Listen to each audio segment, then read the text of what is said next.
Patay ang isang motorista matapos maaksidente na sumalpok sa likod ng isang cruise van. Nangyari ang aksidente noong 12 ng Agosto taong kasalukuyan sa kahabaan ng National Highway, Barangay Tiriten, Nara, Palawan.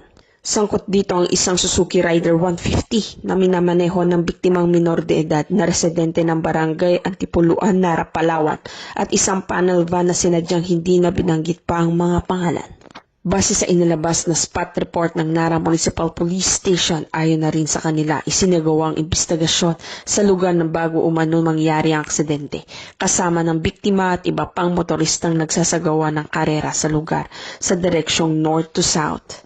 Kwento ng mga nakasaksi sa pangyayari, nakaapat na balik na ang grupo ng biktima na nagkakarera bago ito nakita pang nakadapa ang biktima sa kanyang motor habang nagmamaneho, kung saan hindi nito napansin ang panel van na nasa unahan. Dahil dito na aksidente ito at sumalpok sa kanyang likuran sa bilis umano ng takbo ng motorista, kaya nagtamo ito ng malubhang pinsala sa bahaging ulo nang nagresulta na agaran nitong kamatayan. Kaugnay niyan, hawak na ng Nara Municipal Police Station ang driver ng van maging ang dalawang bihikulong sangkot sa aksidente.